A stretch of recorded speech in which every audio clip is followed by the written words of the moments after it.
की विशेषता। नगर समय के साथ बनते बिगड़ते रहे हैं। वो अनेक अवस्थाओं से गुजरे हैं। उनके रूप बनावट में भिन्नता मिलने का कारण उन शक्तियों का प्रभाव है जो समय विशेष पर प्रभाव डालती रही है। हम नगर में पाए जाने वाले स्मारकों द्वारा ये जानने का प्रयास करते हैं कि उस समय सभ्यता का रूप कैसा होगा, लेकिन ये स्मारक ही सभ्यता का पता लगाने के लिए पर्याप्त नहीं है, क्योंकि नगर एक सरल पूजा स्थल या कला वस्तुओं का संग्रह मात्र ही नहीं है। अंत यदि हमें सभ्यता का पता लगाना ही है तो हमें उस समय के प्रशासनों पर ध्यान न देकर नगरवासियों के कार्यकलापों पर ध्यान देना चाहिए। गेलियन का कहना है, नगर का अभिप्राय उन सब लोगों से है जो उसमें बसते हैं। ये मकानों का विस्तृत संग्रह है जिनमें लोग रहते हैं, दुकानें हैं जिनमें वह काम करते हैं, सड़कें जिन पे वे आते जाते हैं, वह स्थान हैं जिन पर वह व्यापार आदि कार्य करते हैं। नगर परिवर्तनशील संस्कृति एवं सभ्यता के प्रतीक कहे जा सकते हैं। नगरों का वर्तमान रूप एक लंबा इतिहास का परिणाम है। प्राचीन काल से लेकर आज तक नगरों ने अपने सामाजिक व आर्थिक ढांचे में अनेक परिवर्तन किए हैं। इन परिवर्तनों ने उनकी स्थिति, प्रारूप, आकार व विकास की गति को प्रभावित किया है। प्राचीन काल के नगर नदी घाटी के नगर कहे जा सकते हैं, जो इस बात का प्रमाण है कि जहां पर नदियों के किनारे बाढ़ से सुरक्षित स्थल मौजूद थे, वहां पर नगरों का जन्म हुआ। इन स्थलों पर अनेक सुविधाओं उपलब्ध थी, जैसे पीने के पानी की सुविधा, यातायात सुविधा तथा नदी द्वारा समीपवर्ती क्षेत्र को उपजाऊ मिट्टी व खेती के लिए पानी प्रदान करना। इस प्रकार नदी घाटियों में भोजन, पानी व यातायात की सुविधाएं उपलब्ध होने के कारण नगरों के विकास को बल मिला। नगर खनन, संग्रह व वितरण तथा नदी परिवहन के केंद्र बन गए। इनका आर्थिक आधार मजबूत था, क्योंकि कृषक समुदाय आर्थिक अतिरिक्त उत्पादन करने लगा था। नगर निवासियों का प्रमुख व्यवसाय उद्योग धंधे एवं व्यापार था। कताई बुनाई, बर्तन बनाना, खिलौने बनाना, नावें बनाना, कृषि संबंधी औजार बनाने के उद्योगों का जमाव नगरों तक सीमित था। प्राचीन काल में अनेक ऐसे सुव्यवस्थित नगरों का निर्माण हुआ जो उस समय की विकसित संस्कृति का परिचय देते हैं। नगरों को योजना के अनुसार बसाया जाता था। उनके बसाने में प्राकृतिक सुविधाओं का पूरा लाभ उठाया जाता था। मोहनजोदाड़ो, हड़प्पा, बेबीलोन, लोथल, कालीबंगा, धौलावीरा, बानावाली, कुनाल नगरों के खंडरों द्वारा इन सब बातों की पुष्टि होती है। अप्रैल 1997 में नरेंद्र पंजवानी ने अपने एक लेख में प्राचीन नगरों की विशेषताओं पर प्रकाश डाला है। उनके अनुसार पुरातत्ववेत्ताओं की एक टीम ने डॉक्टर R.S. बिस्ट के नेतृत्व में धौलावीरा नगर की उपस्थिति का बोध कराया। ये नगर हड़प्पा व मोहनजोदाड़ो की भांति हड़प्पा संस्कृति का तीसरा बड़ा नगर था। इस नगर का बसाव स्थान कच्छ प्रदेश में भुज नगर के उत्तर पश्चिम में 260 किलोमीटर की दूरी पर स्थित था। ये सुनियोजित नगर था। इसका बसाव स्थान दो नदियां, उत्तर में मनसार व दक्षिण में मरार नदी के बीच में फैला था। इसके चारों ओर चार दीवारी थी। इस दीवार के सहारे जलाशयों की श्रृंखला थी। इसकी जनसंख्या लगभग 20,000 थी, जो मोहनजोदाड़ो की जनसंख्या से आधी थी। मकान बनाने में पत्थरों के साथ धूप में सिकी ईंटों का प्रयोग होता था। औरतें समुद्री सीपों से बनी चूड़ियां पहनती थी। आदमी व औरतें सभी जेवरात पहनते थे। गले में मोती के दानों की मालाएं पहनते थे।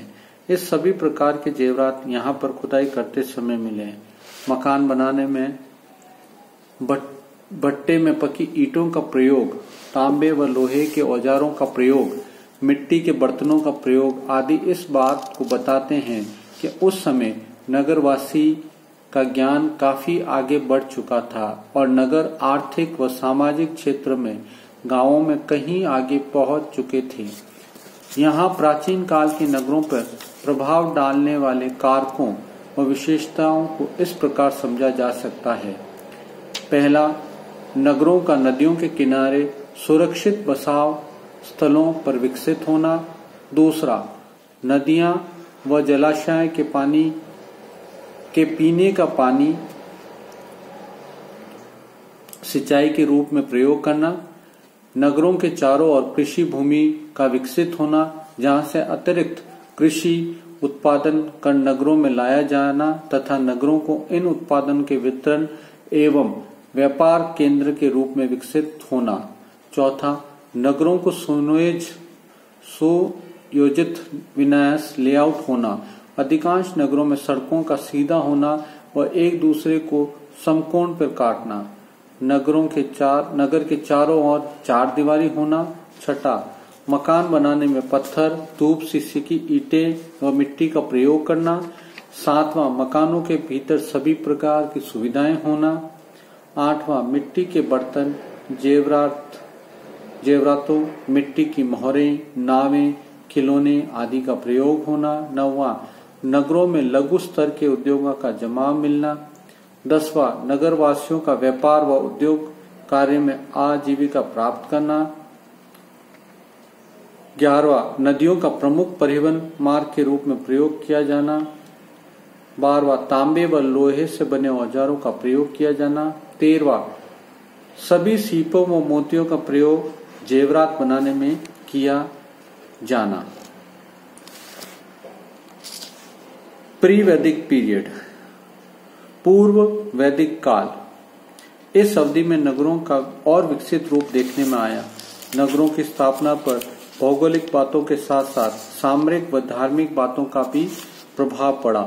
अनेक नगर धार्मिक गतिविधियों के केंद्र बन गए। कई नगरें सुरक्षा के कारणों से स्थलों पर बसे, जहां से वह अपने समीपवर्ती क्षेत्र व नगरों के लोगों की बाहरी आक्रमण से सुरक्षा कर सके। ऐसे नगरों में दुर्गों का विकास हुआ तथा उनकी चार दीवारी भी बनाई गई। नगरों में व्यापारिक गतिविधियों का काफी विकास हुआ। उनमें व्यापारिक संस्थानों ने अपने लिए अलग स्थान बना लिया। नगर विकास हुआ। नगर राजनीतिक गतिविधियों का केंद्र बन गया। धीरे धीरे इन गतिविधियों ने नए नए नगरों को जन्म दिया। नगरों में स्थित बाजार के साथ साथ राजनीतिक गतिविधियों के केंद्र बन गए। नगरों की बनावट में अनेक परिवर्तन देखने में आए। यहाँ पे मकानों के आगे खुला स्थान रखा जाता था। सार्वजनिक इमारतें तथा लोगों और वाहनों के आने जाने के लिए सड़कों का निर्माण हुआ। मकानों में एकांतता पे ध्यान दिया जाने लगा। मकान के बाहरी हिस्से में दुकान व मेहमानों के बैठने का स्थान होता था। थिएटर व व्यायामशाला की सुविधाएं नगरों में विकसित हो गई। समुद्र तट पर स्थित नगरों ने दूसरे देशों से व्यापार करना शुरू कर दिया। इस तरह नगर विदेशी संस्कृति व सभ्यता से भी अपना संबंध स्थापित करने लगे थे। मध्यकाल, इस युग में नगर उपयुक्त बातों के साथ साथ शिक्षा के केंद्र बन गए।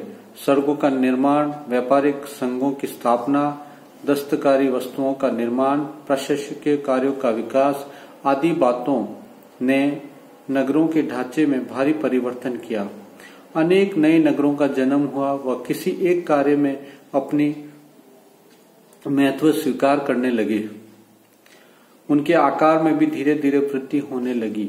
भारत के जयपुर, उदयपुर, आगरा नगरों को इसी श्रेणी में रखा जा सकता है। वर्तमान काल, मॉडर्न पीरियड। वर्तमान काल के नगर औद्योगिक सभ्यता के विकास की देन है। इस सभ्यता का जन्म नगरीय बस्तियों के जन्म व विकास में सहायक हुआ। इसने नगरों के आकार और रूप पर भारी प्रभाव डाला। अनेक नगर बड़े बड़े उद्योगों की गतिविधि के केंद्र बन गए। उद्योगों ने अपना इतना अधिक प्रभुत्व स्थापित कर लिया कि यदि उद्योग का पतन हो जाता है तो उस नगर का अस्तित्व भी संदिग्ध हो जाता है। उद्योगों न रहने वाले लोगों की आर्थिक व सामाजिक दशा पर गहरा प्रभाव डाला। संसार के बड़े बड़े औद्योगिक नगर उसकी सभ्यता, आर्थिक सभ्यता का प्रतीक बन गए। उनकी सामाजिक दशा भी काफी विकसित मिली। यातायात व संचार के नवीन विकसित साधनों का नगर पर काफी प्रभाव पड़ा। इन साधनों ने नगर के आर्थिक व भौतिक ढांचे में व्यापक परिवर्तन किए। ये नगर इन साधनों के केंद्र बन गए। इस प्रकार उपरोक्त विवरण में इस तथ्य की पुष्टि होती है कि नगरों पर समय विशेष से घटित होने वाली आर्थिक सामाजिक घटनाओं का प्रभाव पड़ा। मानव समुदाय ने अपने आर्थिक व सामाजिक स्तर को ऊंचा उठाने के लिए जितने भी प्रयत्न किए, उन प्रयत्नों का नगरों पर भारी प्रभाव पड़ा। नगर उसके विचारों की अभिव्यक्ति है। जैसे जैसे उसके विचारधारा में परिवर्तन होते गया, वैसे वैसे नगरों के ढांचे में भी परिवर्तन होते गए और नगर मानव सभ्यता एवं संस्कृति के प्रतीक बने रहे। इस प्रकार ये कहा जा सकता है कि नगर परिवर्तनशील संस्कृति एवं अर्थव्यवस्था के प्रतीक के रूप में है।